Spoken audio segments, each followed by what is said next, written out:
el tiempo también con la presentación de nuestro tercer invitado. Él es el doctor Osvaldo Vidal, licenciado en Ciencias de la Universidad Austral, doctor en Ciencias también de la Universidad de Friburgo de Alemania, investigador del Instituto de la Patagonia, quien nos va a exponer acerca de incendios recientes en Torres del Paine, implicancias en biodiversidad y desafíos en restauración ecológica. Le doy el pase entonces a Osvaldo. Muy buenas tardes. Bueno, muchas gracias. Se escucha, ¿verdad? Sí. Gracias, Ángela, por moderar esta presentación o esta serie de presentaciones y muchas gracias a la Dirección de Investigación por invitarnos a participar y a tratar de difundir este conocimiento que estamos generando desde el Instituto de la Patagonia sobre, un poco continúo, un poco el relevo de Américo, ¿no? En este caso sobre biodiversidad. Y gracias, Ángela, por la posibilidad para abrir esta serie de charlas a la comunidad en general.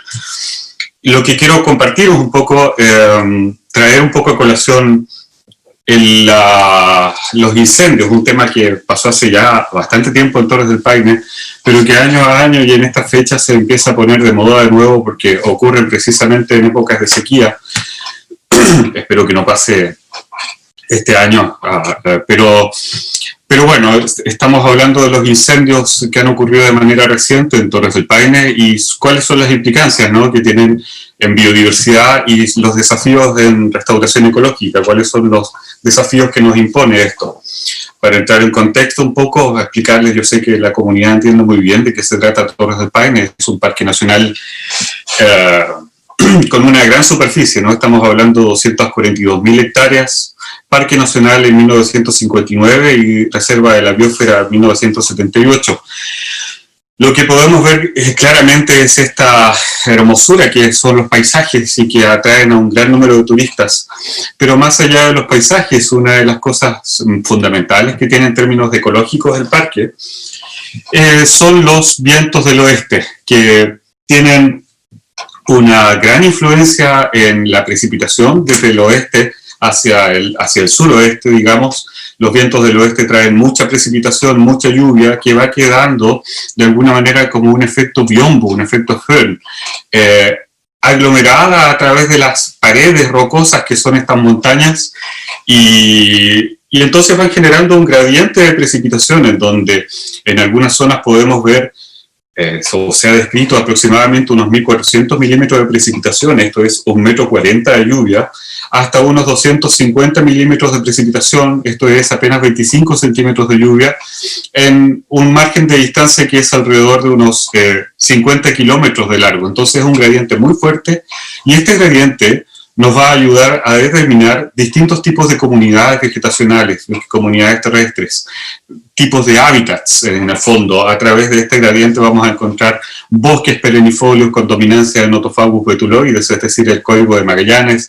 Vamos a encontrar otros bosques un poco más cálidos, con zonas un poco más cálidas con Nothofagus pumilio, la lenga. Vamos a encontrar unos paisajes un poco más heterogéneos en términos de estructura de hábitat, como estos matorrales o bosquetes con mirre, el Nothofagus antártica, hasta llegar finalmente a la estepa patagónica, que es la zona más seca, donde apenas tenemos estos 250 o 25 centímetros de precipitación anual, ¿cierto? Concomitantemente, en este gran gradiente ambiental con muchas diferencias de hábitats, vamos a encontrar una gran cantidad de plantas. Aunque el catálogo todavía no está construido, estimamos que estamos hablando de alrededor de 570 especies de plantas vasculares, lo que viene a representar cerca del 10% de la flora chilena y el 30 o 40% de las especies que vamos a encontrar en la región de Magallanes, incluyendo 9 especies de orquídeas terrestres, entre estas Gavilea lutea, que es la que podemos ver en la fotografía. Las aves, ¿cierto?, que son los habitantes de esos hábitats, es bastante diversa, alrededor de unas 130 especies que configuran el 28% de las especies de aves terrestres en Chile, incluyendo la mayor riqueza de aves rapaces de algún área natural en Chile. Este es un paper, por supuesto, de Jaksic, que describe que Torres del Paine tiene la mayor riqueza de aves rapaces. Los mamíferos también son bastante diversos, 25 especies que se estima son alrededor del 70% de la riqueza de mamíferos terrestres en Chile, incluyendo por supuesto el mítico puma, en el sector del Sarmiento. Pero el parque, mucha gente piensa que es un área natural o en realidad un área prístina, cuando en realidad ha tenido históricamente una influencia de parte de, bueno, un uso histórico, ¿no? Desde los tiempos de colonización. Específicamente, cuando llegaron los colonizadores a principios del siglo XX, comienzan a quemar los bosques porque son tierras que no sirven para nada en ese momento, y entonces se empiezan a usar como tierras, o sea, se empiezan a habilitar como tierras de cultivo. ¿Cómo lo hacen? Quemando grandes extensiones de bosques. El historiador y premio nacional también del Instituto de la Patagonia, Mateo Martinich, estima que alrededor de 300.000 hectáreas de bosques se incendiaron en la provincia de Última Esperanza como consecuencia de este uso de suelo. Y este es el paisaje que se genera después de estas intervenciones de incendios, ¿no? Que se le llama los novel ecosystems o los ecosistemas nuevos, que en realidad no son los ecosistemas naturales, sino que son ecosistemas dominados por especies, en este caso de plantas exóticas, principalmente plantas forrajeras, graminoides forrajeras. ¿Qué quiero decir? Plantas, uno puede ver esta gran cobertura de pasto amarillo, ¿no? Este pasto amarillo en realidad son plantas que trajeron los colonizadores, ellos las conocían como especies que ayudaban o que eran muy útiles para el forrajeo de los animales que ellos tenían para crianza. Entonces, una vez que quemaron los bosques, sembraron estos lugares con estas plantas exóticas, y la consecuencia es que estas plantas producen actualmente una invasión biológica que muchas veces parece impedir la regeneración natural de los ecosistemas, así como eran antes de los incendios. Más recientemente, y como todos sabemos, el Torres del Paine es un parque dedicado al turismo, con excepción de este año, ¿no? Que tenemos una pandemia en donde el turismo ha caído espantosamente. Pero bueno, se estima que alrededor de la temporada de 2018 o 2019, antes de la pandemia, alrededor de 290.000 turistas visitaron el área. Por todas las características que acabo de contarles, que esta rica biodiversidad, los paisajes geniales que tiene el lugar, el uso turístico que ha incrementado notablemente durante los últimos años, pero basta que un solo turista cometa una negligencia para que se produzcan estos eventos de incendios. Una catástrofe, ¿cierto? Los incendios provocados por turistas durante los últimos 30, 40 años han sido notables, se les llama mega incendios, y se han registrado más o menos bien los 3 últimos incendios provocados por turistas en el año 1985, en el año 2005 y en el año 2011, 3 diferentes eventos que, como ustedes pueden ver, han quemado más de 15.000 hectáreas, 12.000 hectáreas, 17.000 hectáreas.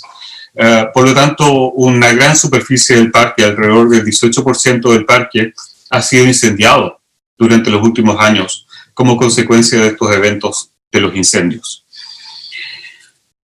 Esta situación entonces nos genera una posibilidad para investigar cuáles son las consecuencias de los incendios. Lo primero que queremos saber es la implicancia de la biodiversidad, es decir, cuáles son los efectos del fuego en diferentes atributos de biodiversidad y los desafíos de restauración ecológica. ¿Cómo podemos recuperar o ayudar a recuperar de manera artificial los ecosistemas que han sido dañados por estas acciones imprudentes, negligentes de nosotros mismos como seres humanos? Bien, me ha tocado desde que volví del doctorado, ¿no? Y estoy desde que volví en 2012, estoy en el Instituto de la Patagonia, y desde entonces me ha tocado participar en diferentes proyectos de investigación que vengo a traer aquí a colación. Uno de ellos fue con el Centro EULA de la Universidad de Concepción, en donde vimos a escala de paisaje cuáles eran las consecuencias que tenían los incendios. Y lo que podemos ver acá es que hay un gradiente, digamos, de rojos a amarillos, ¿cierto? Eso se ve claramente, lo que indica es que como yo les conté al principio, al lado izquierdo de la imagen, donde tenemos más bosques porque hay mayor precipitación, la severidad del incendio fue mucho mayor. Es decir, la capacidad de recuperación de la vegetación después del evento del incendio ha sido mucho menor que en los lugares más hacia el este, donde tenemos menor precipitación, menor cantidad o disponibilidad de combustible, y por lo tanto ahí el incendio pasó. Digamos que podríamos decir que la disponibilidad de combustible, la cantidad de leña que teníamos acá, como consecuencia, la biomasa, como consecuencia de la mayor precipitación, ha generado entonces una mayor severidad de los incendios que en estos otros lugares del este, en donde la vegetación aparentemente se ha recuperado con mayor facilidad. Bien.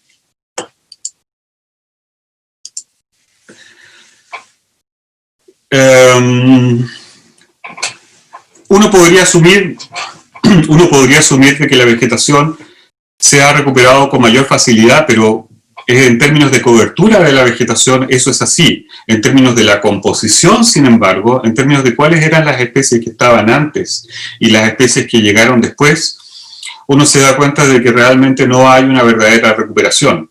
Si bien es cierto, hay cobertura vegetal, lo que ocurre es que esta cobertura vegetal está dominada por especies de plantas exóticas, precisamente las que le hablaba al principio, las especies de plantas forrajeras, como Rumex acetosela, Orcus lanatus, Dactylis glomerata, o sea, es el nombre científico, pero estamos hablando respectivamente del vinagrillo, del pasto miel y del pasto ovillo, como especies entonces que van a expandirse después de que ocurren los incendios. Este momento de expansión es lo que se denomina en ecología como una invasión biológica. Y cuando estas invasiones biológicas hacen que la diversidad disminuya a una escala de paisaje amplia, como lo habíamos visto en la imagen anterior, a una escala geográfica amplia, disminuye la biodiversidad y se empieza, digamos, la metáfora es como que si metiéramos toda esta biodiversidad, todos estos bosques, todas estas estepas, todos estos matorrales, los metiéramos en una licuadora, genera un masacote, una situación homogénea, que es lo que se conoce en ecología como homogenización biótica. Entonces esa es un poco la metáfora. Lo que hace el fuego es homogeneizar todo, porque muy pocas especies que son oportunistas, como estas especies forrajeras, invaden los lugares, y eso ocurre a una escala amplia, en donde había mucha diferente biodiversidad, hoy día a una escala geográfica disminuye mucho. Entonces, una de las consecuencias es invasión biológica y otra de las consecuencias es homogenización biótica. Una imagen dice más que 1000 palabras, ¿no? Entonces, esto es un poco el escenario que tuvimos unos años después del incendio, con una dominancia de esta plantita roja que es el vinagrillo, con otra planta que es el Agropylon repens, ambas especies exóticas y que tienen algún uso o que fueron introducidas principalmente desde Europa con estos fines forrajeros principalmente. En términos de estructura de los bosques, lo que sabemos es que todos los indicadores de estructura de bosques, como el área basal, como la densidad de árboles, como la cobertura de dosel y la regeneración, sencillamente se van a pique. Uno puede ver en los sitios no incendiados aquí y uno puede ver los sitios incendiados. Entonces, el área basal, la cantidad, digamos, los forestales me van a retar, pero digamos que es la cantidad de biomasa, la cantidad de madera que usan que generan los bosques, sencillamente es un indicador de estructura que se va a pique, junto con la densidad de árboles. Cerca del 90% de los árboles muere y solamente sobrevive un 10% después del incendio. La cobertura del dosel, evidentemente un dosel que tiene una cobertura continua, uno mira para arriba y está todo oscuro. Eso se desaparece después de los incendios. Y la regeneración, ¿cuántos individuos nuevos nacen después del evento? Evidentemente es otro indicador que se va a pique, es decir, estructuralmente los incendios generan perturbaciones enormes y definitivas, tal vez, en el contexto de estructura de biodiversidad. Nos ha tocado también estudiar un poco los pajaritos, qué le pasa a las aves, no solamente la estructura de bosque, no solamente la composición de plantas, sino que qué le pasa a las aves. Bueno, uno puede tener diferentes aproximaciones, una de ellas es la aproximación funcional. ¿Cómo funcionan las aves dentro del bosque, el nicho ecológico? Yo sé que la figura es un poco árida, pero puedo resumirla, por ejemplo, contándoles que las especies insectívoras, muchos pájaros que viven dentro del bosque son insectívoros. De hecho, muchas de las especies que Vilomier les llamaba los True Forest Birds, un ornitólogo famoso de Patagonia, los aves verdaderas del bosque, sencillamente desaparecen. Principalmente son insectívoros. ¿Cómo funcionan estos aves dentro del bosque? Comiendo insectos. ¿Qué les pasa a los que comen insectos? Sencillamente desaparecen. Y estas aproximaciones nos han mostrado cómo algunos aspectos funcionales de las aves, de los habitantes de estos bosques, entonces sencillamente decaen estas especies como consecuencia de los incendios. Hay muchos otros ejemplos de diversidad funcional, incluso dentro de esta lámina, pero por honor al tiempo vamos a seguir. Las especies indicadoras de sitios no incendiados, ¿no? Yo les hablaba de los insectívoros, en este caso el rayadito, Aphrastrura spinicauda, pero tenemos otras especies que nos ayudan a definir que hay especies que les gusta el bosque y no les gusta otro tipo de hábitat. Hay especies que les gusta otro tipo de perturbaciones, como los incendios antiguos. En este caso hablamos de Stolmis pirope, que es el diucón. Hay distintos análisis numéricos que nosotros hacemos para investigar cuáles especies prefieren un tipo de hábitat u otro tipo de hábitat. Y en este caso el diucón nos ayuda un poco las investigaciones nos dice que el diucón en este caso le gusta estos lugares en donde ocurrieron incendios antiguos.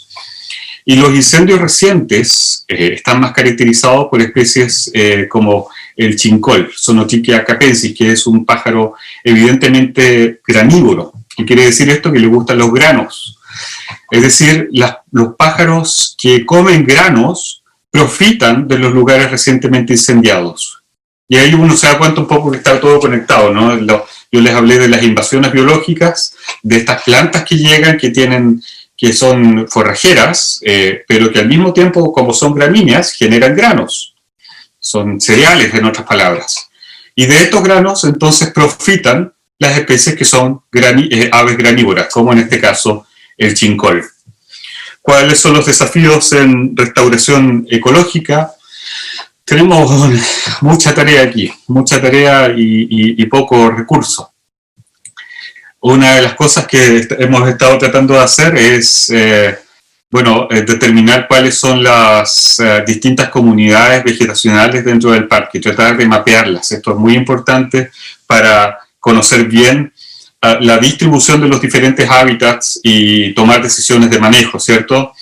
Aquí hay mucho análisis estadístico, no es muy elegante, muy romántico, digamos, pero de alguna manera nos permite cuantificar las áreas incendiadas, las áreas que están prístinas, etcétera, como medidas de manejo, y esto es una escala espacial mucho más amplia. Nos permite saber, todas estas investigaciones nos permiten saber cuáles son las especies que prefieren un tipo de hábitat u otro tipo de hábitat.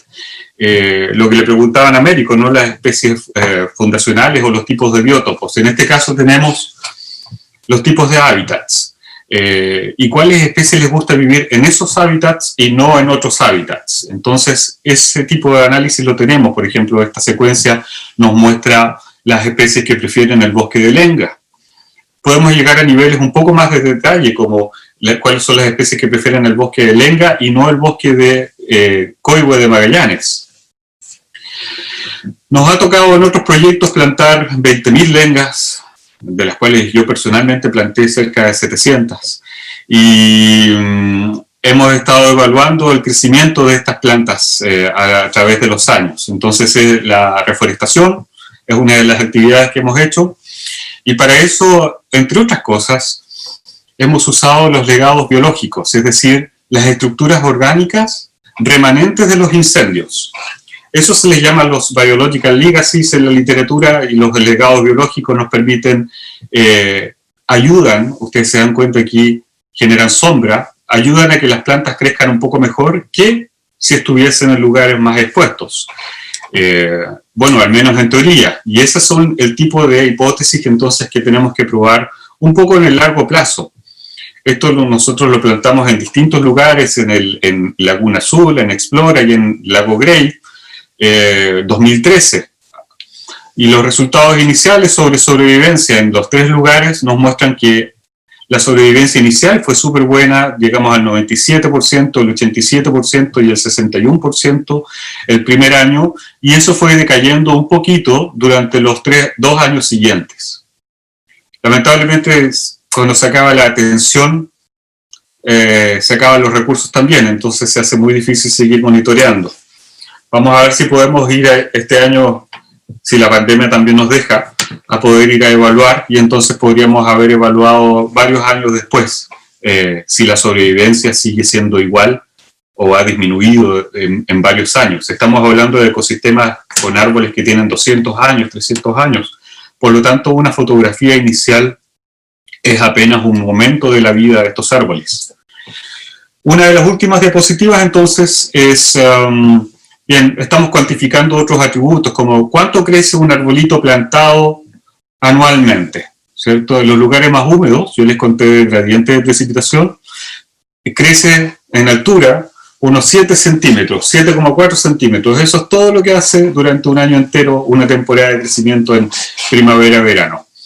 Y en los lugares más secos crece apenas 4 centímetros, así que estos árboles pueden llegar a tener 17 metros más o menos en Torres del Paine. Por lo tanto, hay un largo camino por recorrer y evaluar, por cierto. Estos estudios deberían evaluarse en plazos mucho más amplios. Y para eso, entonces, uno establece algunos parámetros como el crecimiento anual, el diámetro de la altura del cuello o el largo total de las plantas. Nos van a permitir saber cuáles son el camino que ha tomado esta reforestación. Nos dimos cuenta de que inmediatamente después de la reforestación, las plantas exóticas volvieron a ocupar estos sitios plantados. Entonces, tenemos un gran problema allí. Sabemos que una vez que plantamos, vuelve a invadir los pastos, maleza, digamos, en este sentido agronómico, y tenemos algunos experimentos que nos han permitido evaluar, bueno, ¿y qué pasa si le sacamos la maleza, si desmalezamos estos lugares? Bueno, si desmalezamos estos lugares, hay en los 3 sitios diferentes, este es el gráfico de la izquierda, un crecimiento mejor. Las plantas, evidentemente, si les quitan la competencia, crecen mejor. Y ese es el resultado que hemos encontrado, aunque no alcanza la significancia estadística, en los 3 sitios diferentes. Es una cuestión de tiempo, lo medimos en muy poco tiempo. Pero resulta que eso cuesta $1.000 por hectárea, con voluntarios. Entonces, hacer escalar este tipo de experimentos a una escala de paisaje en donde estamos reforestando 10 hectáreas, 20 hectáreas, 200 hectáreas, es inmanejable desde el punto de vista económico. Los comentarios finales, lo que tenemos entonces es que, bueno, con el colega Niculcar del SAC hemos trabajado harto tratando de ver otras plantas, ¿no?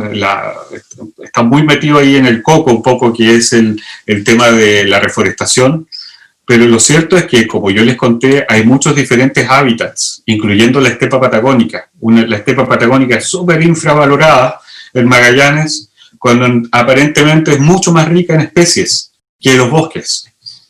Y como biólogo, entonces también tengo que defender un poco eso. Y nos hemos puesto de acuerdo en ese tiempo con Roberto Niculcar para ver qué es lo que pasa con otras especies, como Anartophyllum desideratum, el lineo macho, la paramela o la mata negra, que son especies características de estepa patagónica. Si podemos colectar semillas, hacerlas germinar, son experimentos que hemos logrado a través de tesistas, y entonces estamos viendo cuáles son los mejores sustratos para poder hacer germinar de mejor manera estas plantas, y en algún futuro, ojalá, poder reintroducirlas a estos sitios, específicamente plantas que son de difícil crecimiento post-perturbación.